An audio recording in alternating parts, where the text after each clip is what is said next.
শুভেচ্ছা সহ আমন্ত্রণ প্রত্যেককে নিলয় গ্রিন ব্লক এটিএন সংলাপে আপনাদের সাথে আছি আমি আমিনুল মজলিস। দর্শক, আপনারা জানেন সমসাময়িক ও জনগুরুত্বপূর্ণ বিভিন্ন বিষয় নিয়ে আমাদের আলোচনা অনুষ্ঠান। ডিসেম্বরের প্রথমার্ধেই নির্বাচনের তফসিল ঘোষণা করা হবে একথা জানিয়েছেন নির্বাচন কমিশনার ব্রিগেডিয়ার জেনারেল অবসরপ্রাপ্ত আবুল ফজল মোহাম্মদ সানাউল্লাহ। বৃহত্তম রাজনৈতিক দল বাংলাদেশ জাতীয়তাবাদী দল বিএনপির মহাসচিব বলছেন যে নির্বাচনের যে পরিস্থিতি, আইনশৃঙ্খলা পরিস্থিতি, সেটি অনুকূলে রয়েছে, উপযোগী পরিস্থিতি আছে নির্বাচনের জন্য। সিনিয়র যুগ্ম মহাসচিব বিএনপির রুহুল কবির রিজভী বলছেন নির্বাচনে তাদের প্রস্তুতি যথাযথ রয়েছে। কেমন অবস্থা সেই নির্বাচনের পরিবেশ ও প্রস্তুতি, সেগুলো নিয়েই আমরা আজকে আলাপ করব। সঙ্গত কারণেই আমাদের আজকের আলোচ্য বিষয় আমরা রেখেছি ডিসেম্বরের তফসিল, নির্বাচনের প্রস্তুতি ও পরিবেশ। এ বিষয়ে আলাপ করবার জন্য স্টুডিওতে রয়েছেন দুজন সম্মানিত অতিথি। আমাদের সাথে রয়েছেন ডক্টর সাখাওয়াত হোসেন শান্ত, রাজনৈতিক বিশ্লেষক, এবং মনিরা শারমিন, যুগ্ম আহ্বায়ক, জাতীয় নাগরিক পার্টি এনসিপি। আপনাদের দুজনকে অনুষ্ঠানে স্বাগত। প্রিয় দর্শক, আপনারা যারা অনুষ্ঠান দেখছেন, আশা করছি পুরো অনুষ্ঠান জুড়েই আপনাদেরকে সাথে পাবো। আপনাদের জ্ঞাতার্থে জানিয়ে রাখি, অনুষ্ঠানটি সরাসরি ফেসবুকেও সম্প্রচারিত হচ্ছে। সেক্ষেত্রে facebook.com/ATN বাংলা অনলাইনে লিঙ্কে ক্লিক করলে আপনারা অনুষ্ঠানটি দেখতে পাবেন। কথা না বাড়িয়ে আমরা চলে যাব মূল আলোচনায়, কিন্তু তার আগে দিনের শিরোনামগুলো দেখে আসব। 5 ঘন্টায় নিয়ন্ত্রণে করাইল বস্তির আগুন, কয়েকশো ঘর পুড়ে ছাই। আগুন নেভাতে কাজ করছে ফায়ার সার্ভিসের 20টি ইউনিট।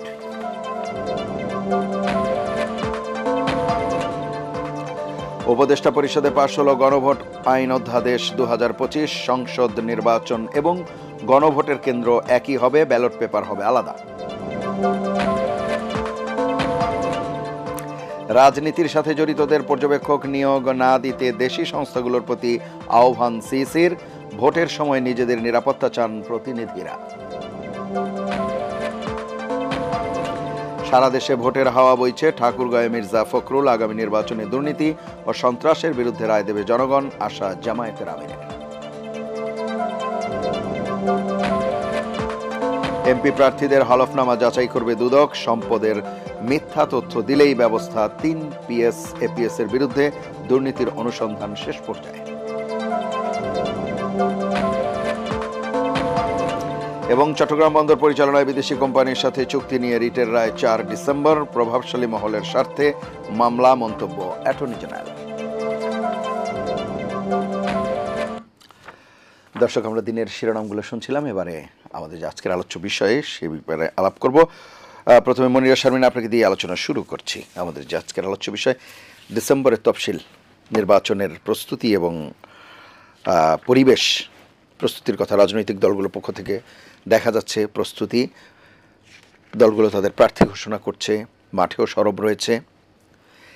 আপনাদের প্রস্তুতি কেমন? জনগণ কতটা প্রস্তুত, কিভাবে দেখছেন? ধন্যবাদ আপনাকে এবং যারা দেখছেন তাদের শুভেচ্ছা, আর আমার সহ-আলোচক শান্ত ভাইকে শুভেচ্ছা।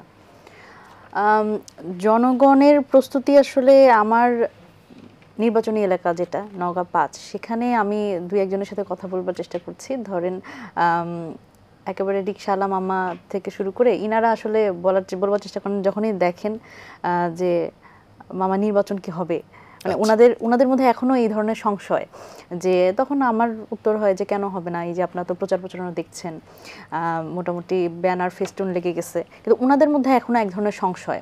দেখেন, এই সংশয়ের কিন্তু একটা গুরুত্বপূর্ণ কারণ আছে। যে আমরা যদি বলি যে এই নির্বাচনী সংস্কৃতি আমাদের দেশে, যা ভোটের আগে যে সমস্যাগুলো হয়, আমাদের যে অস্থিতিশীলতা তৈরি হয়, সেগুলো কিন্তু অনেকখানি এই মুহূর্তে আমরা এখনো তফসিল ঘোষণার আগে অবস্থান করছি। তখনই কিন্তু আমরা নানান ধরনের বিষয় দেখছি। আমরা দেখছি যে দেখেন, এই যদি বলি যে বিএনপিরই ছাত্রদলেরই মিরপুরে যে একটা ঘটনা ঘটলো, ছাত্রদলের একজন উনি নিহত হলেন, যুবদলের একজন নিহত হলেন, এবং আর প্রচারণার সময় আমরা একজনকে গুলিবিদ্ধ হতে দেখলাম।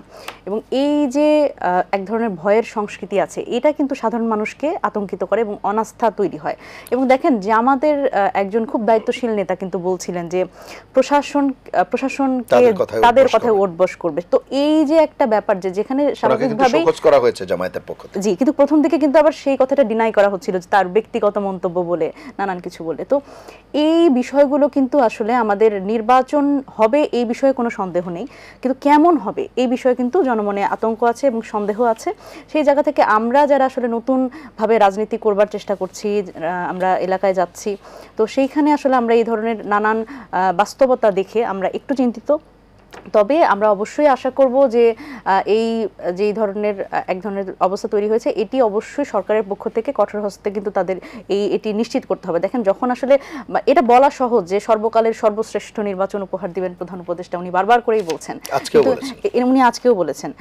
তো সেই জায়গা থেকে কিন্তু এই কথাটি যতটা মানে ভার আছে, সেটা যদি আসলে বাস্তবতায় আমরা না দেখতে পাই, আসলে কথাটার ভার কিন্তু সেরকম থাকে না। সেই জায়গা থেকে নির্বাচন সামনে রেখে সকল রাজনৈতিক দল তাদের এলাকায় যাবেন, সাধারণ মানুষের সাথে কথা বলবেন। যেহেতু গণভোটের বিষয়টি আজকে সামনে এসছে, যে গণভোটটি নিয়ে জনমত একটা গঠনের প্রক্রিয়ার মধ্যে দিয়ে আমরা যাব, তো সেই জায়গা থেকে অবশ্যই আমাদের মানে একদম স্থানীয় পর্যায়ে সেই বিষয়টা নিশ্চিত করতে হবে। এবং আমরা যেটা দেখছি যে বড় দুটি দল হিসেবে যারা আসলে নিজেদের দাবি করেন, তাদের কিন্তু মানে যদিও আমি কখনো মানে এর আগে যা স্টাডি করেছি জামাত ইসলামকে খুব বড় দল হিসেবে আমি দেখিনি, তবে তারা এখন দাবি করছেন তাদের কনফিডেন্সের কারণে হয়তো। তবে মানে তাদের কিন্তু এই যে প্রশাসন, পুলিশ প্রশাসনে নির্বাচনকে সামনে রেখে এই যে ভাগাভাগিটা, এটা এক ধরনের বড় একটা আশঙ্কা যে নির্বাচন কেমন হবে। কারণ প্রত্যেকটি দলই যদি আসলে এই প্রশাসন এবং পুলিশের উপর এক ধরনের ভাগ রাখতে চায় এবং এটা প্রভাব রাখতে চায়, সেটি কিন্তু নির্বাচনে একটা বড় ধরনের নিরপেক্ষতার বিষয়ে প্রশ্ন আসবে এবং নির্বাচনে এক ধরনের বড় ধরনের একটা আশঙ্কা তৈরি হবে যে নির্বাচনটি মানে আদৌ সুষ্ঠু হচ্ছে কিনা। এবং এটি সাধারণ মানুষকে এক ধরনের অনিরাপত্তা বোধ এবং যেটা হয় আর কি, যে যখন প্রশাসন পুলিশ কোনো দলের পকেটে থাকবে, সেখানে কিন্তু আসলে ভোট কারচুপি থেকে যত ধরনের ব্যালট বাক্স, নানান কিছু ছিনতাই থেকে শুরু করে ভোট কেন্দ্র দখলও আমরা হতে দেখেছি। সুতরাং এই জায়গাতে অবশ্যই ইসির পক্ষ থেকেও একটা বলিষ্ঠ ভূমিকা রাখা উচিত। শুধুমাত্র প্রেস কনফারেন্সে আমরা তাদের যে ধরনের মোটামুটি আলোচনা বা ধরম মহরম দেখছি, সেটা যেন প্রেস কনফারেন্স পর্যন্ত সীমাবদ্ধ না থাকে, সেটি যাতে স্থানীয় পর্যায়েও প্রতিফলিত হয়। আচ্ছা, আপনার কাছে কেন মনে হচ্ছে যে পুলিশ প্রশাসন একটা নির্দিষ্ট দলের বা হওয়ার আশঙ্কা করছেন?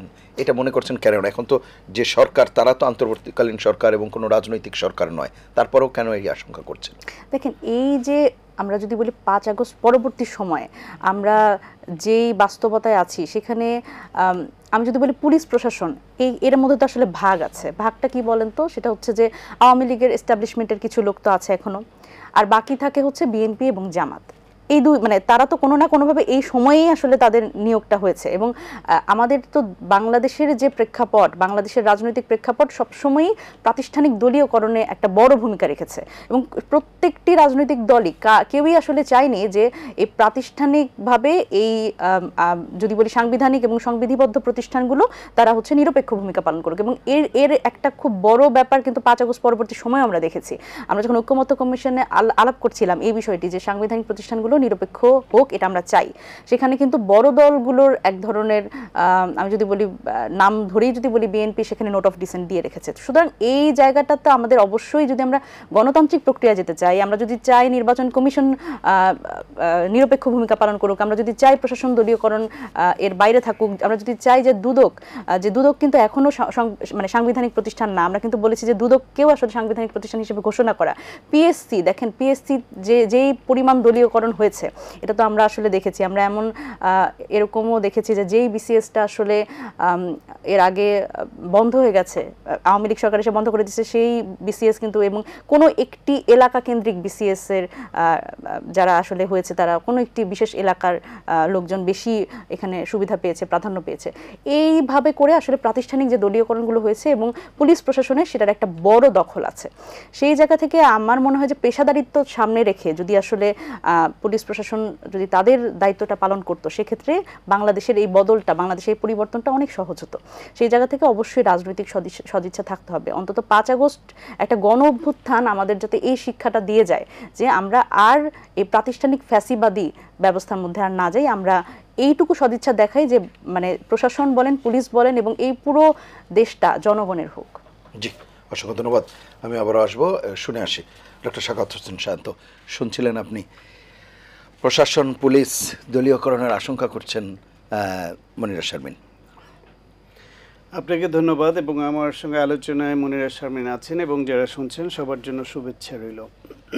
ঠিক আছে, হ্যাঁ, বাংলাদেশের যে কালচার তাতে এই আশঙ্কা করা অমূলক না, কিন্তু ইঙ্গিত যদি পাওয়া যাচ্ছে এখন পর্যন্ত না, সেরকম। কিন্তু বলি আমি, যদি যারা এদের পরিচালনা করবে, মানে নির্বাচন কমিশন এবং সরকারের দায়িত্বে যারা আছে, তারা যদি নিরপেক্ষ হয় এবং তারা যদি মিন করে, তারা যেটা বলে যে সর্বকালের সেরা একটা নির্বাচন উপহার দেবে, এটা যদি তারা ভেতর থেকে তারা মিন করে এবং সেটা করতে চায়, তাহলে সেটা সম্ভব এই প্রশাসন দিয়ে।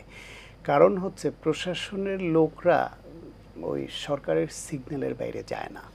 তারা রিড করতে চায় যে সরকার পরিচালনায় যারা আছে তারা আসলে কি চায়, তাদের চাওয়াটা কি, তারা কতটা কঠোর বার্তা দিচ্ছে, কিংবা মাঠ প্রশাসনের কেউ যদি কোনো দলের পক্ষে এরকম কোনো আচরণ করে যেটা পক্ষপাতমূলক হয়, তার বিরুদ্ধে যদি নির্বাচন কমিশন বা সরকার ব্যবস্থা নেয়, তাহলে অন্যদের জন্য সেটা এক্সাম্পল হয়ে যায় এবং ডিপেন্ড করে সুতরাং যারা সরকার পরিচালনা করছে এবং নির্বাচনকালীন যে নির্বাচন কমিশনের দায়িত্বে যারা আছেন তাদের আচরণ এবং চাওয়ার উপরে। এক্সাম্পল হিসেবে আমি প্রায় এই কথাটা বলি যে 1991 সাল থেকে 96 সাল পর্যন্ত বিএনপি সরকার চালালো, তারপরে তত্ত্বাবধায়ক সরকার নিয়ে আন্দোলন হলো, সেই আন্দোলনে বিপর্যস্ত হয়ে বিএনপি এক পর্যায়ে তত্ত্বাবধায়ক সরকার মেনে নিল।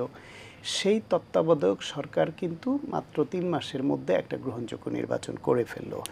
জয় পরাজয় থাকে এবং বাংলাদেশের রাজনীতিতে পরাজিতরা সূক্ষ্ম কারচুপি, স্থূল কারচুপি নানান অভিযোগ আনে, এটা সত্য। তারপরও মানুষের কাছে মোটামুটি গ্রহণযোগ্যতা পেয়েছে তত্ত্বাবধায়ক সরকারের অধীনে নির্বাচনগুলো। এমনকি 9 বছর ধরে পুরা সরকারটাকে নিজের মতো গুছিয়েও এরশাদ তার পতনের পরে ওই 3 মাসে বিচারপতি শাহাবুদ্দিন আমাদের নির্বাচনটা ওই প্রশাসন দিয়ে করতে কোনো সমস্যা হয়নি, নিরপেক্ষ নির্বাচন করতে। 1996 সালে আওয়ামী লীগ ক্ষমতায় আসার পরে গোটা দেশটা এক গডফাদার তন্ত্র কায়েম করেছিল এবং পুলিশ প্রশাসন সব জায়গায় তারা ব্যাপকভাবে দলীয়করণ করেছে। গডফাদার তন্ত্র এবং লুটপাটতন্ত্র কায়েম করে তাদের দলীয় নেতাদের ব্যাপকভাবে অর্থনৈতিকভাবে তারা ক্ষমতায়িত করেছে, মাসলম্যান তৈরি করেছে। তারপরেও 96 জুনে কিন্তু এই 2001 সালে যে নির্বাচনটি হয়, মাত্র 3 মাসের মধ্যে একটা তত্ত্বাবধায়ক সরকার কিন্তু ওই যে আওয়ামী লীগের লেয়ার বাই লেয়ার সাজানো প্রশাসন কোনো কাজে আসেনি। তার মানে হচ্ছে যে 3 মাসের জন্য এসে একটা সরকার যদি আগের 5 বছর বা 9 বছর ধরে সাজানো প্রশাসন দিয়েই শুধু একটু উলট পালট করবে আর মাঠে শুধু মেসেজটা ক্লিয়ার দেবে যে আমরা একটা ভালো নির্বাচন করতে চাই, এটা সম্ভব, এটা পরীক্ষিত এদেশে। এই প্রশাসন, এই পুলিশ এই ব্যবস্থার মধ্যেই সম্ভব করে দেখিয়েছে। তাহলে এই সরকারটি 1.5 বছর ধরে আছে এবং গণ অভ্যুত্থান পরবর্তী সময়ে যেখানে পুলিশ প্রশাসন আওয়ামী লীগের 16-17 বছর নানান রকমের ভূমিকার কারণে তারা অনেকে প্রশ্নবিদ্ধ, তারা অনেকে পলাতক, যারা বহাল আছে তারা মানসিকভাবে কিন্তু কেউ কেউ এই ভাবনাটা ভাবে যে 16 বছর যেহেতু তাদের অনেক ভূমিকা প্রশ্নবিদ্ধ ছিল, এখন এইবার যদি এরকম কোনো নমুনা তাদের প্রকাশিত হয় তাহলে চাকরি ক্ষেত্রে তাদের সমস্যা হবে, নানান রকমের জটিলতায় পড়বে। সুতরাং তারাও এমন কোনো ভূমিকা প্রকাশ্যে নেবে না যেটার ফলে তাদের চাকরি ক্ষতিগ্রস্ত হয় বা তারা বিপদগ্রস্ত হয়। ফলে আশঙ্কা আছে, অভিযোগ আছে, সব থাকা সত্ত্বেও যদি সরকার পরিচালনায় যারা আছে এই সরকার এবং নির্বাচন কমিশন সত্যিকার অর্থে একটা গ্রহণযোগ্য নির্বাচন করতে চায় তাহলে সেটা সম্ভব। এখন তারা যদি না চায় তাহলে কেন না চাইতে পারে? তারা যদি নিজেরা অসৎ হয়, তারা যদি দুর্নীতিগ্রস্ত হয়ে পড়ে এবং মনে করে যে আমাদের এই দুর্নীতির টাকাকে জায়েজ করতে হলে যারা ক্ষমতায় আসবে তাদের তোষণ করতে হবে, তারা যদি মনে করে যে আমরা বিশেষ উদ্দেশ্যে কোনো রাজনৈতিক সংগঠনের দিকে আমরা মানে একটু এনক্লাইন্ড অবস্থা ছিল বা দেখিয়েছি বা মমত্ব দেখিয়েছি, তাদেরকে আমাদের এইখান থেকে সারভাইভ করে আনতে হবে, তারা যদি চায় যে কোনো দলের সঙ্গে বিশেষ কোনো ডিলিং হয়েছে সেটা আমাদের এখানে ফুলফিল করতে হবে, তাহলে তো সেটা এই প্রশাসনের দোষ না, সেটা তো এই পুলিশের দোষ না, এই নির্বাচনী কর্মকর্তাদের দোষ না। মূল কলকাঠিটা হইল এই যে উপদেষ্টা পরিষদ এবং নির্বাচন কমিশন, এদের হাতে। তারা ঠিক তো সুন্দর নির্বাচন রাজনৈতিক দলগুলোর মধ্যে এখানে দায়িত্বশীল ভূমিকা এবার তারা পালন করতে বাধ্য হবে কেন? কারণ আমরা রাজনৈতিক জুলাই দলগুলোর ভূমিকা পরবর্তী অবস্থায় তারা এটা করতে আপনি বাধ্য। একটি বিষয় বলবেন কিনা, আইন শৃঙ্খলা পরিস্থিতির কথা বারবার বলা হচ্ছে, মব ভায়োলেন্স তো এখনো সেই অর্থে খুব কমছে না, তাহলে কি আইন শৃঙ্খলা পরিস্থিতি কি বার্তা দিচ্ছে সামনের নির্বাচন প্রসঙ্গে? না, মব ভায়োলেন্স যে খুব বেশি হচ্ছে এরকম তো এখন না। এই কয়েকটা বিভিন্ন সময় হয়েছে, বিশেষ বিশেষ দিবসকে কেন্দ্র করে, ধরেন শেখ হাসিনার রায়কে কেন্দ্র করে তখন একটা উৎকণ্ঠা তৈরি হয়েছে, তখন হয়েছে আগস্ট মাসে একটা উৎকণ্ঠা তৈরি হয়েছে, তখন হয়েছে। এবং এই পরিস্থিতিটা না, বাউলদের এটাকে আপনি ঠিকই, আমাদের এখন সব কিছুকে এই যে মব ভায়োলেন্স বলা হচ্ছে, তো মানে গ্রুপ অফ পিপল একটা মুভমেন্টে গিয়ে ভায়োলেন্স করলে এটা মব ভায়োলেন্স হিসেবে বলছি। কিন্তু এই রকম বাংলাদেশের এই ধরনের সন্ত্রাস আগেও ছিল, কিন্তু আগে এটাকে মব ভায়োলেন্স বলা হতো না, এখন এটাকে কমনলি বলা হচ্ছে। ফলে মব ভায়োলেন্সকে একটা এমনভাবে টার্মিনোলজিটা এনে সবগুলোকে এর মধ্যে এনে এক পাল্লায় ফেলা হচ্ছে। যেটা হচ্ছে সেটা হচ্ছে আমরা অসহিষ্ণু ছিলাম, অসহিষ্ণু আছি, আমাদের মধ্যে সেই পরিবর্তনটা হয় নাই। আমাদের যে মনন সেটা আগের যে দায়িত্ববোধ থেকে আসতো, আমাদের যে নিজেদের যে মূল্যবোধ ছিল, সেই মূল্যবোধ এবং দায়িত্ববোধ থেকে আমরা বিচ্যুত হয়েছি নানানভাবে, যে কারণ উগ্রবাদ কখনো কখনো স্থান করে নিচ্ছে। সেই উগ্রবাদ কখনো ধর্মীয় কারণে হলে ধর্মীয় উগ্রবাদ বলছি, কখনো গোষ্ঠীকেন্দ্রিক এই বিভিন্ন গোষ্ঠীর উগ্রবাদ দেখছি আমরা, কখনো বিভিন্ন রাজনৈতিক উগ্রবাদ দেখছি। ফলে অসহিষ্ণুতা এবং উগ্রপন্থা এইটা বাংলাদেশে দিনে দিনে বেড়েছে। এইটা হয়তো নানান অস্থিরতার কারণে, মানুষের নানান রকমের তার মনোবৈকল্য, সোশ্যাল আনরেস্ট, তার আগের যে শিক্ষা ব্যবস্থার মধ্যে, পরিবারের মধ্যে, সমাজে যে ভ্যালুসগুলি ছিল সেই ভ্যালুসগুলি নষ্ট হয়ে গেছে। সবাই এখন শুধু বড় হতে চায়, সবাই টাকাওয়ালা হতে চায়, সবাই ক্ষমতাবান হতে চায়, এবং এই জন্য যে নগ্ন প্রতিযোগিতা সেটা বেড়েছে। ফলে এইটা একটা ভিন্ন কিছু মানে উপসর্গ এইটা। আর বাউল সঙ্গীত নিয়ে যেটা হয়েছে সেটা আমি বলবো নিঃসন্দেহে অন্যায় হয়েছে। এই বাউলরা তারা পালা গান গায়, পালা গানে পালা করে একটা বিষয় ঠিক করে দুই পক্ষ তর্ক বিতর্ক করে। আমি আরও দু একটা অনুষ্ঠানে বলেছি যে মনিরাও নিশ্চয়ই বিতর্ক করেছে, আমরা যখন বিতর্ক করেছি, আপনি বিতর্কের সঙ্গে যুক্ত ছিলেন, তো বিতর্ক যারা করে একটা সাবজেক্ট লটারিতে আসে, আমাদের আসলে যেটা আমার বিপক্ষে পড়লো যে টপিকের, আমি কিন্তু ওই বিপক্ষটা কখনো ধারণই করি না, বিশ্বাসই করি না, কিন্তু আমাকে স্টাডি করে পয়েন্ট বের করতে হয়, কারণ বিতর্কে আমাকে জিততে হবে।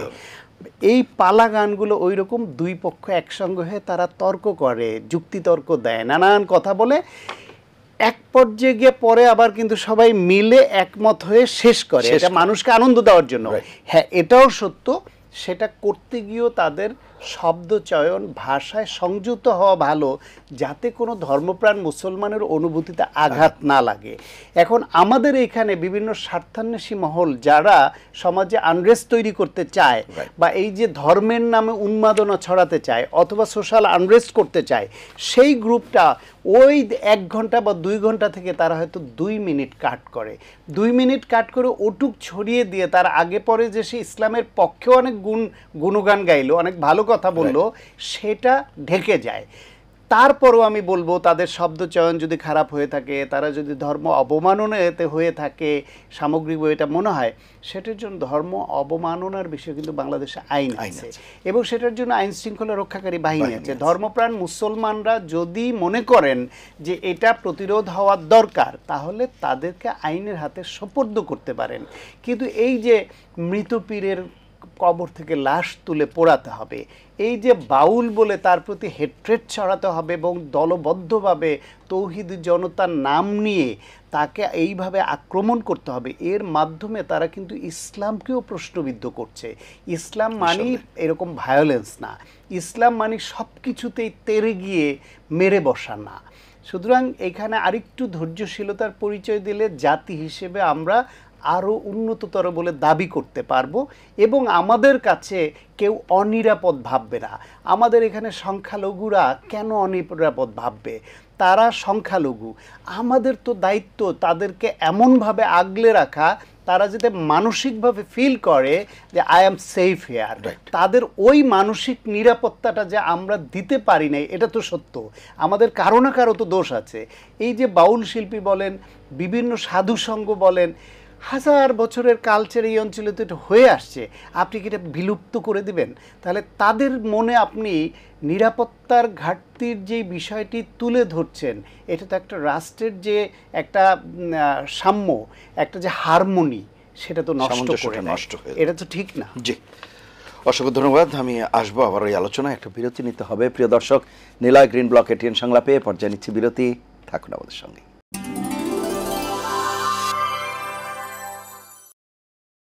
ফিরে এলাম নিলয় গ্রিন ব্লক এটিএন সংলাপে। এতক্ষণ সাথে থাকার জন্য ধন্যবাদ। মনিরা শারমিন, আমরা যে আলাপ করছিলাম নির্বাচনের প্রস্তুতি এবং পরিবেশ নিয়ে, সেই জায়গায় রাজনৈতিক দলগুলো বিভিন্ন জায়গা থেকে আমরা দেখছি যে প্রার্থী ঘোষণা করা হচ্ছে এবং সেগুলো নিয়ে নানান ধরনের কথাবার্তাও আছে। আপনাদের পক্ষ থেকে খোদ বিএনপির ব্যাপারেও বলা হয়েছে যে তারা সেই যে বৃত্ত সে থেকে বের হতে পারেনি, এবং আপনাদের নেতা নাসিরুদ্দিন পাটোয়ারি একেবারে বলেই ফেলেছেন যে গডফাদারদেরও নমিনেশন দেওয়া হয়েছে। কিন্তু সার্বিকভাবে এই যে রাজনৈতিক দলগুলোর মনোনয়ন দেওয়ার বিষয় এবং তা নিয়ে পরবর্তীতে যে ক্রিয়া প্রতিক্রিয়া, এগুলোকে কীভাবে দেখছেন? না দেখেন, এটিকে আমি খুব পজিটিভলি দেখি এই অর্থে যে আমরা তো এত বছর কথা বলতে পারিনি। এই 5 আগস্ট পরবর্তী রাজনীতি যদি আমি বলি, রাজনীতিতে কিন্তু বড় দলগুলোর কিন্তু এক ধরনের পরিবর্তনের মধ্যে দিয়ে যেতে হচ্ছে। এই যে আমরা বলতে পারছি, এটার একটা তো প্রেশার আছে, এবং আমরা যখন বলছি আমাদের সাথে আরও কিছু মানুষ বলছে। কারণ কি, এটা একটা পজিটিভ এই কারণেই যে আমরা কিন্তু পরিবর্তন দেখতে চাই রাজনীতিতে। শুধুমাত্র এখন আমরা যদি শুধুমাত্র নতুন রাজনৈতিক বন্দোবস্তের কথা বার্তা দিয়ে যাই, তাহলে তো সেটা আলটিমেটলি ইমপ্লিমেন্টেড হবে না, যখন অন্যান্য রাজনৈতিক দলগুলো তাদের এই পরিবর্তনটার সাথে তারা যুক্ত হবে। সুতরাং সেই জায়গা থেকে যখন আমরা বলছি, দেখেন এখানে আমি খুব গুরুত্বপূর্ণভাবে একটা বিষয় সমালোচনা করতে চাই বিএনপির পক্ষ থেকে, সেটা হচ্ছে তারা 237টি আসনে প্রার্থী দিয়েছে এখন পর্যন্ত। কিন্তু আপনি দেখেন যে আমরা যাদের সব সময় যে নারীদের একটা ক্যান্সেল করা হয়েছে 36টি, তো যেই নারীদের আসলে আমরা সব সময় এই 17 বছরে আমরা বিভিন্ন সময় টকশো বলেন, বিভিন্ন জায়গায় বক্তব্য বলেন, সব জায়গাতে দলীয় স্ট্যান্ডটাকে সবসময় ঊর্ধ্বে রাখতে দেখেছি।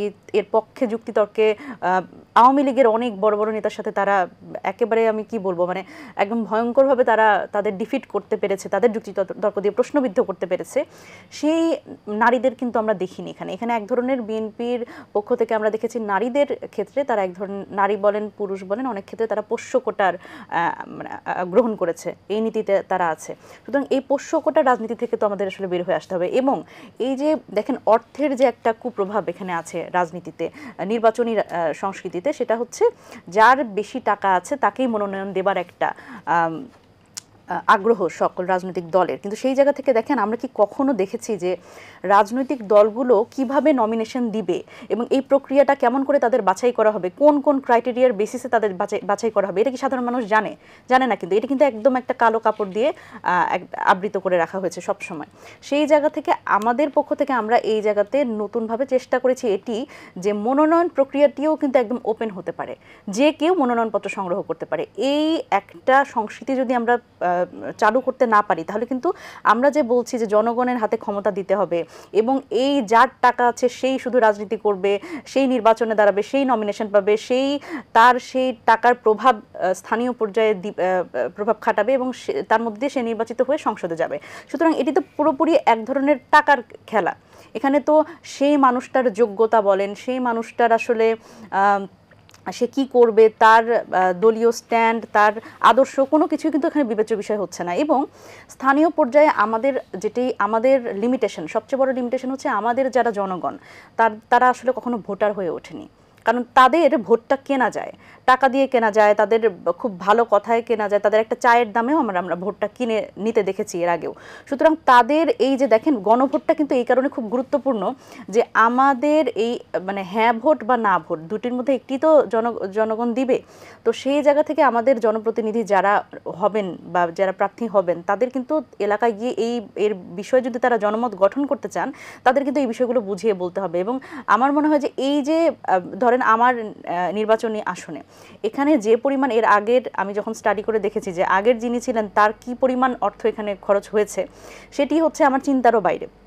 সুতরাং এই জায়গা থেকে এখন যে সংস্কৃতি তৈরি হয়ে গেছে যে সাধারণ মানুষ টাকা না দিলে ভোট দেয় না, এই সংস্কৃতি থেকে তো আমাদের বের হয়ে আসতে হবে। সুতরাং এই জায়গা থেকে আমার মনে হয় যে এই পুরো প্রক্রিয়াটিতে একটা গুরুত্বপূর্ণভাবে আসলে আমাদের রিভাইজ করার ব্যাপার আছে। নির্বাচন কমিশন থেকে বলা হয়েছে যে ভোটার প্রতি 10 টাকা করে খরচ করতে পারবে একজন প্রার্থী, এবং অথবা 25 লক্ষ টাকা, এই দুটির মধ্যে যেটি বেশি হবে সেইটি আসলে মানে বিবেচ্য হবে, গ্রহণ করা হবে। সুতরাং 25 লক্ষ টাকাও কিন্তু এটি সর্বোচ্চ বলা হয়েছে। তাহলে 25 লক্ষ টাকা তো আসলে আমার নাই, তাহলে আমি কি প্রার্থী হতে পারবো না? তো এই জায়গাতেই মানে আমাদের আসলে প্রশ্নটা থেকে যায়, তাহলে আমরা কি রাজনীতিটা কি আমরা শুধুমাত্র এলিট শ্রেণীর কাছে দিয়ে রেখেছি, গডফাদারদের কাছে দিয়ে রেখেছি? তারা ছাড়া কি আসলে অন্য কেউ কি রাজনীতিতে সম্পৃক্ত হতে পারবে না?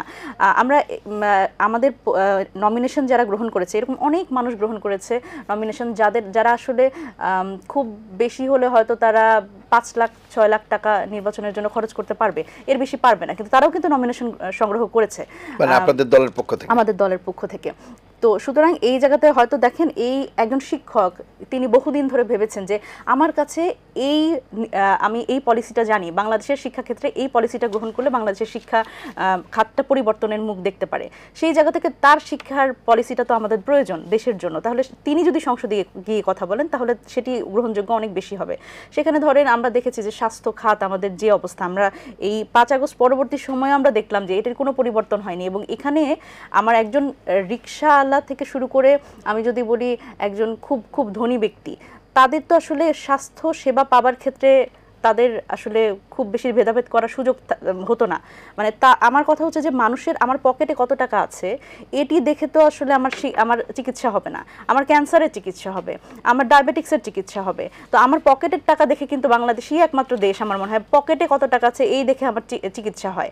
সুতরাং এই জায়গা থেকে প্রত্যেকটা বিষয়ে আসলে যারা বিষয়টির ক্ষেত্রে অভিজ্ঞ, মানে তারা বিশ্লেষক, সেই জায়গা থেকে অভিজ্ঞ মানুষজনকেই আসলে নীতি নির্ধারণী পর্যায়ে পাঠাতে হবে। সেই সাথে সাথে আরও একটা বিষয় করতে হবে যে শুধুমাত্র ওই যেটা বললাম যে একদম সাধারণ মানুষ, এরকমও হতে পারে একজন শ্রমিক নেতার কথাটা তো আমি বলতে পারবো না। আমাদের এনসিপির পক্ষ থেকে অনেক শ্রমিক নেতারাও তারাও কিন্তু সাহস করে এই মনোনয়ন ফর্মটি তুলেছেন, কারণ তাদের জন্য একটু কমিয়ে 2000 টাকা করা ছিল। সুতরাং এই জায়গা থেকে বিভিন্ন রকম মানুষ, আমাদের একটা সোসাইটিতে আমরা থাকি, আমাদের বিভিন্ন রকম মানুষ, তাদের আসলে সকলের অংশগ্রহণের একটি সংসদ আসলে প্রয়োজন। তো সেই জায়গা থেকে আমার মনে হয় যে এই প্রক্রিয়াটিও আমাদের পুনরায় বিবেচনা করা উচিত। বড় দল হিসেবে যারা নিজেদের দাবি করে তাদেরও কিন্তু এই রাজনৈতিক সংস্কৃতির পরিবর্তনের সাথে তারা যখন নিজেদের অ্যাটাচ করবে তখনই আসলে বাংলাদেশের যে পরিবর্তনটা আমরা চাই সেটি হবে। জি, অসংখ্য ধন্যবাদ। ডক্টর সাখাওয়াত হোসেন সায়ন্ত শুনছিলেন, বেশ কিছু প্রসঙ্গ এসেছে। পোষ্যকোটা রাজনীতিতে গডফাদার কিংবা এলিট শ্রেণীরাই প্রাধান্য দেবে কিনা বা প্রভাব বিস্তার করবে কিনা, সে বিষয়গুলো নিয়ে যদি আপনার মত।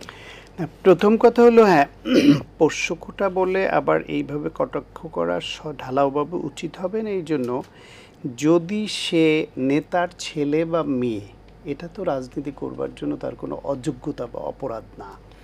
শুধুমাত্র নেতার ছেলে বা মেয়ে সেই কারণে যদি তাকে পদ দেওয়া হয় বা নমিনেশন দেওয়া হয় তাহলে সেটা দর্শনীয়।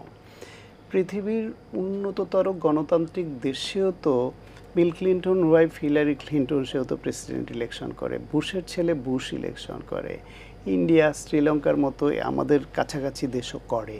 কিন্তু দেখতে হবে যে সে আগে থেকে রাজনৈতিক দলের সঙ্গে কোনোভাবে ছিল কিনা এবং সদস্য থেকে রাজনীতি করে করে সাংগঠনিক দক্ষতা দিয়ে উঠে আসছে কিনা। বরং অনেকের ক্ষেত্রে ওই মা বাবা বা বড় ভাই নেতা থাকার কারণে তার ক্ষেত্রটা তৈরি হয়ে যায়, তাদের একটা কর্মী বাহিনী তৈরি হয়ে যায়। নির্বাচন তো আসলে যারা করে তারা তো ক্যান্ডিডেট সেট করে জেতার জন্য, যে আমার ক্যান্ডিডেটটা উইনেবল। সে উইনেবল ক্যান্ডিডেটের ক্ষেত্রে যখন এক নেতার ছেলে, আগের প্রভাবশালী কোনো নেতার ছেলে বা মেয়ে, সে যখন তার বাবার ওই টেরিটরিটা উত্তরাধিকার সূত্রে প্রাপ্ত হয় এবং একটা তৈরি ফিল্ড, সেই একই সঙ্গে সে নিজে বাবার বা বড় ভাইয়ের বা মায়ের হয়ে নির্বাচন পরিচালনা করতে গিয়ে সে অভিজ্ঞ, তখন দল চিন্তা করে যে আমার তো উইনেবল ক্যান্ডিডেট দিতে হবে, সুতরাং এই ক্যান্ডিডেট এখানে প্রসপেক্টাস, ক্ষেত্র যেহেতু প্রস্তুতি আছে, নতুন করে আর প্রস্তুত সেই করতে হবে না। হিসেবে ওই বিবেচনাটা তো সব দলই করে, এটা শুধু একক কোনো দল না, সব দেশেই সব জায়গায় করে। কিন্তু শুধুমাত্র বাবার পরিচয় বা ভাইয়ের পরিচয়, মায়ের পরিচয় বা মামার পরিচয় কাউকে যদি আরোপ করা হয় যে একে এখানে দিতে হবে, সেটা মানুষ আবার গ্রহণ করে না। এক, দুই হলো মনিরা আরেকটা কথাও ভুল মেসেজ দিতে পারে, যেটা বলছে সাধারণ ভোটাররা টাকা ছাড়া ভোট দেয় না। ইটস রং, টোটালি রং। সাধারণ মানুষরা ভোট দিতে টাকা নেয় না। খুব কিছু কিছু দরিদ্র বিশেষ গোষ্ঠী বা বস্তি এলাকার কিছু লোক হয়তো এরকম করে, কিন্তু বেশিরভাগ তার পার্সেন্টেজ খুব কম। বেশিরভাগ ক্ষেত্রে সাধারণ মানুষ টাকা ছাড়াই ভোট দেয়। নির্বাচনে মূলত টাকাটা খরচ হয় হইল গিয়ে দলীয় কর্মী এবং এই যে অনেকগুলো ক্যাম্প করে, দেখবেন আপনি একটা নির্বাচনী আসনে 200, 300, 500 নির্বাচনী ক্যাম্প করে। এই ক্যাম্পগুলোতে কাজ হয়, তাদের কর্মীরা ওইখানে গান বাজায়, লিফলেট ছিঁড়ায়, চা খায়, টাকা খরচ করে, মোটর সাইকেল দিয়ে মহড়া দেয়, গাড়ি দিয়ে এখান থেকে ওইখানে যায়, ভাই গাড়ির তেল লাগবে, ভাই মোটর সাইকেল তেল, ভাই এই ছেলেপেলেগুলো আজকে আসছে, মিছিল করেছে। এইভাবে করে প্রতিদিন করে ক্যাম্পের খরচ আছে। বাংলাদেশে এমন একটা অবস্থা তৈরি হয়েছে যে টাকা ছাড়া কর্মীরা দলের জন্য বা তার নেতার জন্য কাজ করতে চায় না। ফলে এইভাবে ধরে দেখা যায় প্রতিদিন একটা আসনে যে পরিমাণ টাকা তার বিলি করতে হয় এই খাতে, সবটা যখন সামেশন হয় যোগ করলে দেখা যায় অনেক বড় অ্যামাউন্ট দাঁড়িয়ে যায় এইটা। আর কোনো কোনো অনৈতিক নেতারা নির্বাচনের আগে তার দরিদ্র জনগোষ্ঠীর মধ্যে বিশেষ এরিয়া চিহ্নিত করে টাকা ছিটানোর চেষ্টা করে, সেইটা আবার কখনো কখনো ধরাও পড়ে, সেগুলো সংবাদ মাধ্যমে আসে, আমরা দেখি। কিন্তু ঢালাওভাবে এটা সত্য না যে সাধারণ জনগণ টাকা ছাড়া ভোট দেয় না, বরং মেজরিটি জনগণ টাকা ছাড়াই ভোট দেয়, টাকা খেয়ে ভোট দেয় না। আর হচ্ছে গিয়ে এই যে রাজনৈতিক দলগুলো আর কি প্রশ্ন করেছেন, যে এলিট শ্রেণী এবং গডফাদারদের এই রাজনীতিকে বেশিরভাগ ক্ষেত্রে দেখা যায় নমিনেশন যারা পায় তারা রাজনীতিকে প্রভাব না এইখানেও আপনার এলিট শ্রেণী এবং গডফাদারকে যদি দেয়, জনগণ প্রত্যাখ্যান করুক। সব থেকে বড় কথা হলো পাওয়ার পলিটিক্সে কিংবা গণতান্ত্রিক পদ্ধতিতে নির্বাচনে যেতে হলে আপনাকে দেখতে হবে যে আমি এবং মনিরা দুইজনেই একটা দল থেকে নমিনেশন চাই। দলকে বুঝতে হবে যে আমার থেকে যদি ওর জনবল বেশি থাকে, জনপ্রিয়তা বেশি থাকে এবং প্রতিপক্ষ ক্যান্ডিডেট কে, তার সাইকোলজি, তার পজিশন, তার টাকা, তার মাসল পাওয়ার সব চিন্তা করে, তার আত্মীয় স্বজনের বলা এগুলো চিন্তা করে তার সঙ্গে আমার থেকে মনিরা বেশি ফাইট দিতে পারবে, তখন জিতে আসাটা যেহেতু গুরুত্বপূর্ণ, দল কিন্তু মনিরাকেই দেবে। তাতে আমি কত সুন্দর করে কথা বলি বা আমি কত সৎ চিন্তা করি সেটা কিন্তু নির্বাচনের বেলায় সবসময় মুখ্য করা যায় না। আপনি দেখবেন বাংলাদেশে কিন্তু এই যে আওয়ামী লীগ, বিএনপি, জামায়াত ইসলাম সহ এই যে এই দলগুলো, জাতীয় পার্টি, এদের দলের অনেক নেতাদেরই যেই আচরণ, যেই দম্ভ, যেরকম পাওয়ার খাটানোর যে প্রবণতা, তার তুলনায় কিন্তু বামপন্থী বিভিন্ন দলের নেতারা কিন্তু অনেক সহনশীল, অনেক সৎচিন্তা করে, দুর্নীতিমুক্ত অনেকে, এবং খুব বেশি হামবড়া ভাব নাই সাধারণ জীবনযাপনে। তারপরও এই লোকগুলা যখন দাঁড়ায় তখন তাদের জনগণ ভোট দেয় না কেন?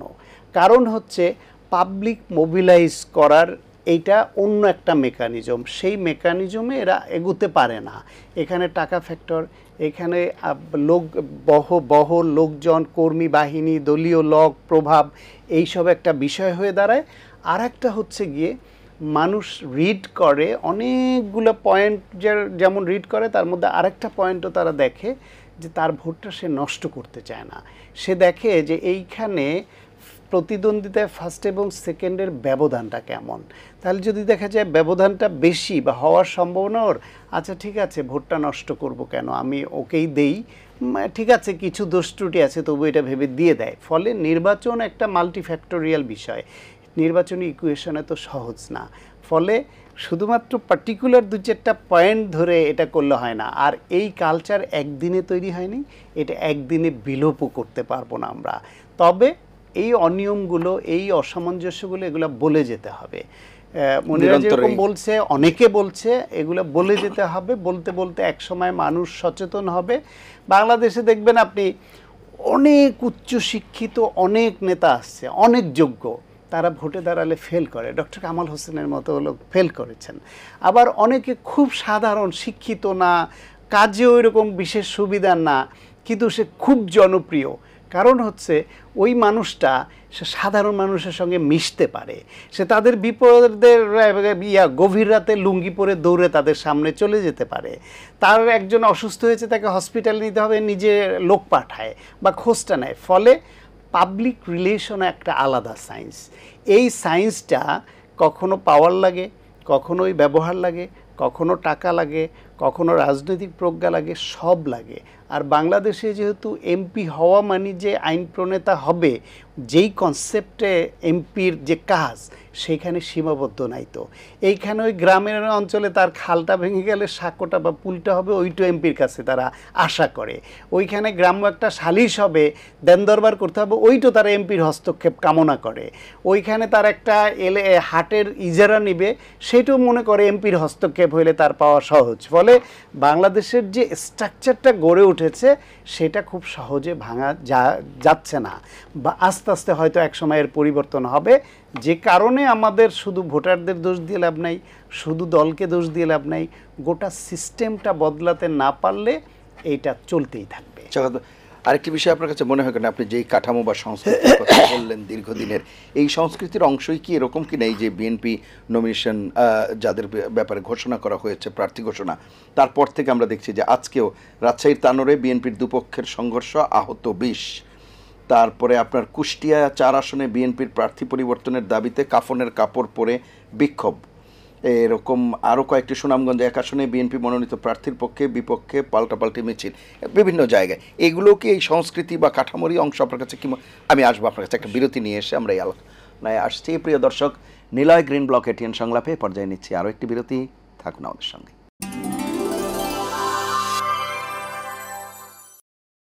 ফিরে এলাম নিলয় গ্রিন ব্লক এটিএন সংলাপে। এতক্ষণ সাথে থাকার জন্য ধন্যবাদ মনিয়া শারমিন। আসবো আপনার কাছে।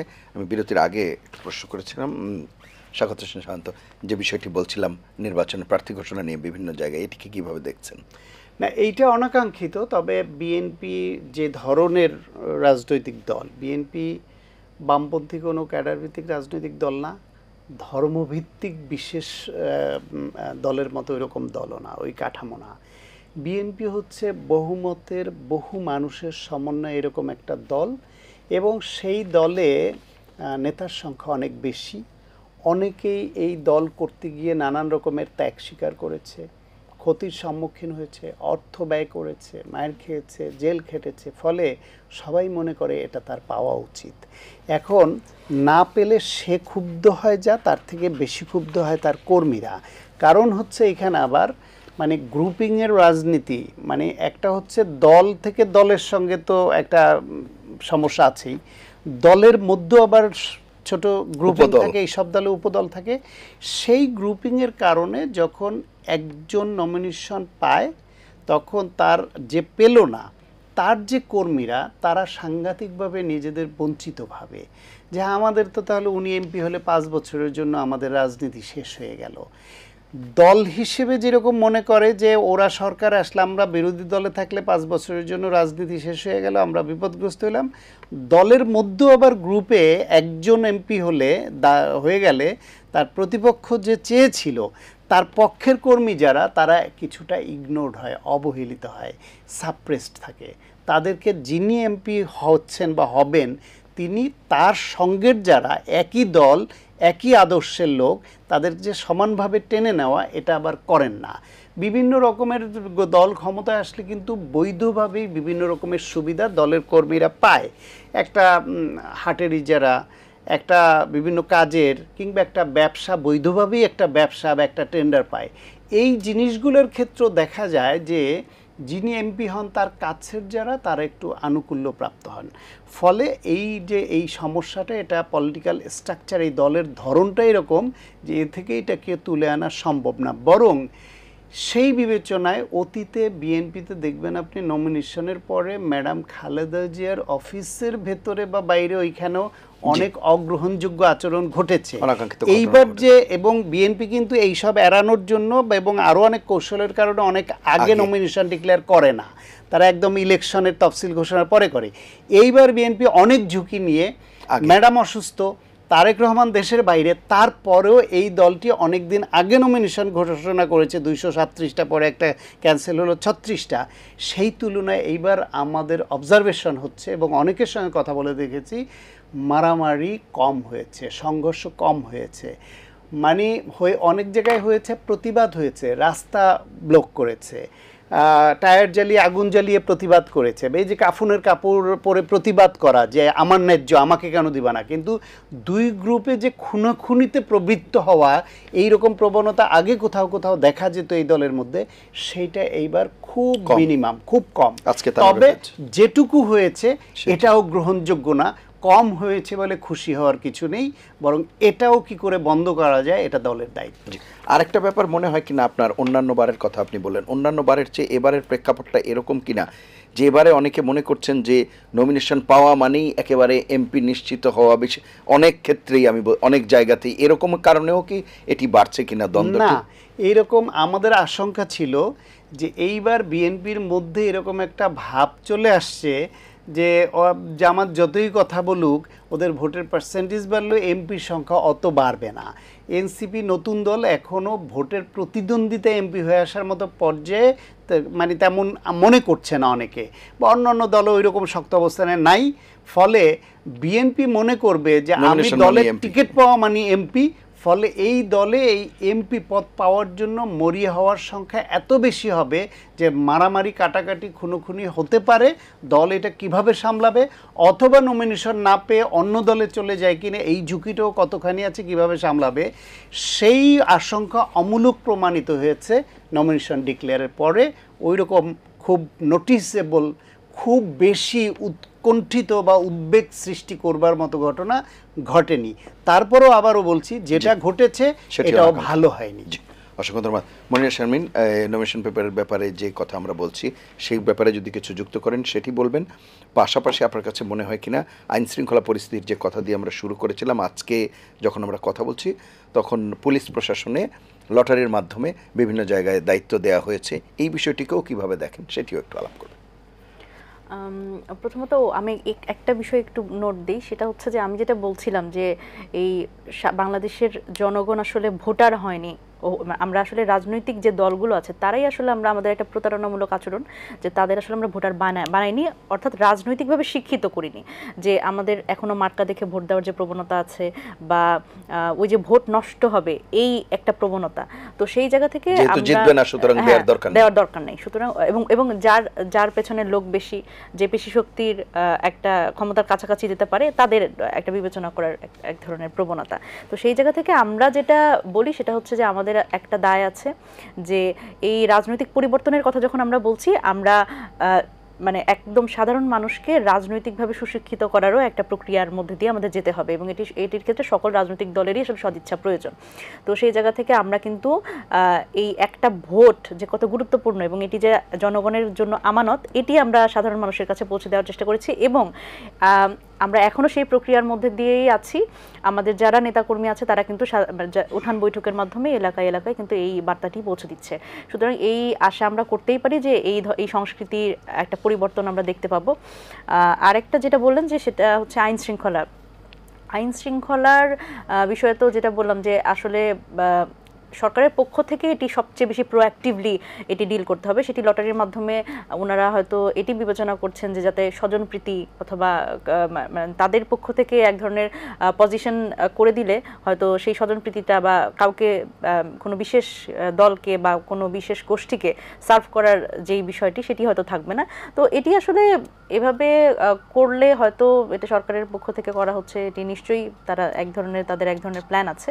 তবে আমার কথা হচ্ছে যে এখানে প্রত্যেকটি দায়িত্বশীল কর্মকর্তা যারা পোলিং অফিসার থেকে শুরু করে প্রিজাইডিং অফিসার, অ্যাসিস্ট্যান্ট প্রিজাইডিং এবং রিটার্নিং কর্মকর্তা, একটি কেন্দ্রে আসলে যারাই দায়িত্বে থাকবেন নির্বাচন পরিচালনার ক্ষেত্রে প্রত্যেকেরই আসলে এই দায়িত্বশীলতা যাতে তারা বজায় রাখে, এবং এটি কিন্তু খুব স্ট্রংলি ইসির পক্ষ থেকে এটি মনিটর করার একটা বিএনপির পক্ষ থেকে তো বলা হয়েছিল যে ডিসিদের যাতে দায়িত্ব পালনের ক্ষেত্রে যে নির্বাচনী কর্মকর্তা যেহেতু আছে প্রতিটি জেলায়, তারাই দায়িত্ব পালন করতে পারতো, সেই ক্ষেত্রে ডিসিদের দায়িত্ব পালন মানে সবকিছুই ডিসিদের কেন করতে হবে? না, এটিও কিন্তু আমি খুব খুব মানে আমি একটু সন্দেহের চোখে দেখি যে কেন মানে ইলেকশন কমিশনের কর্মকর্তাদেরই আসলে এই দায়িত্বটি দিতে হবে। কারণ আমরা কিন্তু দায়িত্ব পালন করবে, নির্বাচন কমিশন দায়িত্ব পালন করবে, তবে আমার মনে হয় এটা মিক্সড হলে ভালো হয়। কারণ দেখেন, আমরা কিন্তু এই 5 আগস্টের পরে এরকম বেশ কিছু প্রজ্ঞাপন দেখেছি যে 60 মুদ্রাক্ষর ও কম্পিউটার অপারেটর এই ধরনের পদগুলো থেকে একেবারে নির্বাচন কর্মকর্তা এই পজিশনগুলোতে কিন্তু পদোন্নতি, যেটা আমি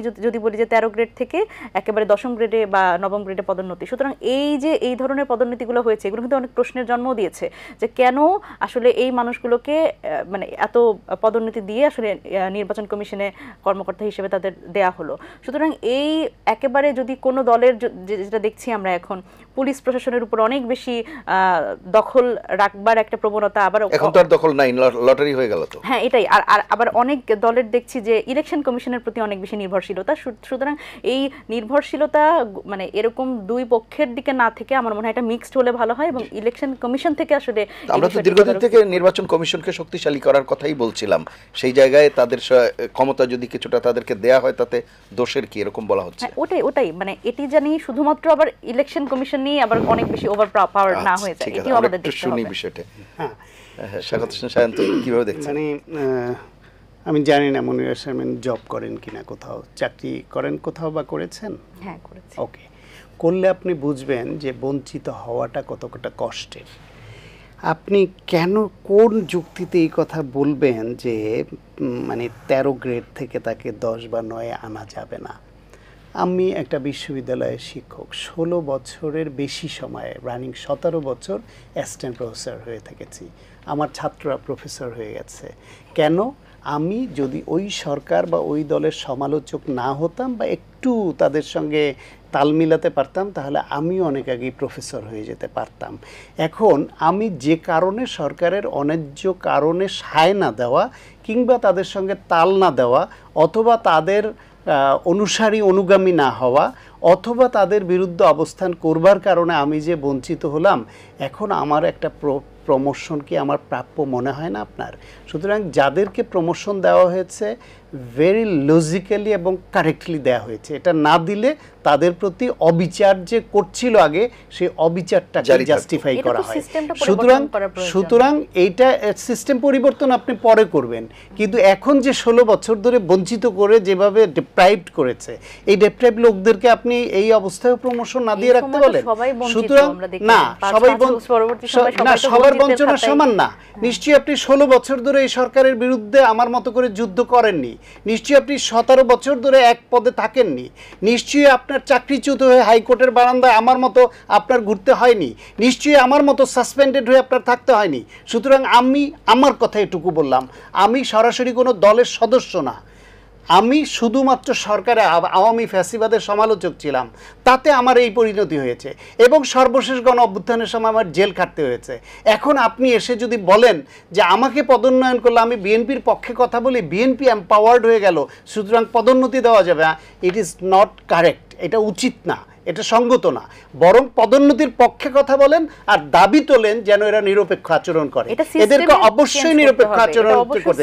সিস্টেম চেঞ্জ কবে করবেন? বিএনপি এসে যদি কাউকে পদোন্নতি দেয়, আবার যদি জামাত এসে আবার অন্য আরেকজনকে পদোন্নতি দেয়, আপনি ক্ষমতায় এসে করেন অথবা যারা আসবে তাদের প্রতি দাবি তুলেন, কিন্তু আমি যে ক্ষতিগ্রস্ত হয়েছি দেড় যুগের বেশি সময় ধরে, আপনি আমার কি কম্পেনসেশন দিবেন বলেন? কি দিয়ে? কেন? আজকে 16 বছর ধরে আমরা যারা বঞ্চিত হয়েছি, আমরা যারা কথা বলেছি, ফাইট করেছি, লিখেছি, মাঠে ময়দানে কাজ করেছি বলেই এই যে জুলাই অভ্যুত্থানের এই ক্ষেত্র তৈরি হয়েছিল। এই ক্ষেত্র শুধুমাত্র আপনারা কয়েকটা বৈষম্য বিরোধী আন্দোলনের জন্য স্লোগান দিয়ে নামলেন আর মাঠ পেয়ে গেলেন। আপনাদের পক্ষে সবাই হ্যাঁ শহীদ হয়েছে, সবাই ঝাঁপিয়ে পড়ে গেল এমনি এমনি। কারণ 16 বছর ধরে এই সরকার যে অন্যায় করেছে, সেই অন্যায়ের প্রতিবাদ হয়েছে, সেই অন্যায় মানুষের সামনে তুলে ধরা হয়েছে, মানুষ সচেতন হয়েছে, মানুষ ক্ষুব্ধ হয়েছে, মানুষ তেতে ছিল একদম। সেই অবস্থায় ওরা রাজনৈতিক শক্তি যতবার সামনে গেছে ততবার নির্বিচারে তাদেরকে আক্রমণ করেছে, গুলি করেছে, হত্যা করেছে। সেই অরাজনৈতিক কোনো ছাত্র সংগঠন বা সাধারণরা সামনে এসেছে, সেই সুযোগটা নিয়ে গণ অভ্যুত্থান সফল হয়েছে। আপনি মনে করেন যে যেই লোকগুলা বঞ্চিত তাদের ভূমিকা ছাড়াই 16 বছর পরে এসে এক মাসে করে দিয়েছে। নির্বাচন কমিশনে যারা আমি শুধু নির্বাচন কমিশন নিয়ে বলছি না, কিভাবে জানেন না, আমি ওইটাই বলছি। আমি কিন্তু নির্বাচন কমিশন স্পেসিফিকলি বলছি। নির্বাচন কমিশনে যা হয়েছে, প্রশাসনে যা হয়েছে, পুলিশে যা হয়েছে, বিভিন্ন বিশ্ববিদ্যালয়ে যা হয়েছে, সব জায়গায় যাচাই বাছাই করেই হয়েছে। আমার ধারণা আপনি তো ধারণা যাচাই, কারণ আমি তো এই প্রসেসের সঙ্গে একটা বিশ্ববিদ্যালয়ে যুক্ত, আমি তো জানি যাচাই বাছাই। ইভেন এখনো আমার যা প্রাপ্য, সেই প্রাপ্যর অর্ধেকও আমাকে দেয়নি, সেই যেই প্রাপ্য তার অর্ধেকও দেয় নাই। কারণ আমি তাহলে ওই যেই সিস্টেম আমাকে সরকারের প্রতিবাদ করবার জন্য আমাকে আটকে রাখলো, আর আমার জুনিয়র আমাকে টপকে চলে গেল, এখন এসে আপনি আমাকে সিস্টেম শিখাতে বলবেন? এই ধারা চলতেই থাকবে? এই ধারা চলতে থাকবে না, কিন্তু এই বঞ্চনার অবসান আগে হবে, তারপর আপনি সিস্টেম ইমপ্লিমেন্ট করবেন, আপনি নতুন করে এদেশে সিস্টেম গড়বেন। কিন্তু কোনোভাবেই আপনি 16 বছর ধরে যারা বঞ্চিত হয়েছে সরকারের বিরুদ্ধে অবস্থান নেওয়ার জন্য অথবা তাদের অনৈতিক কাজে সায় না দেওয়ার জন্য, তাদেরকে আপনি এখন এসে বলবেন যে কেন ইয়া থেকে ডিসি এসপিদের বিষয়টা অলরেডি লটারির মাধ্যমে নির্ধারিত হয়েছে।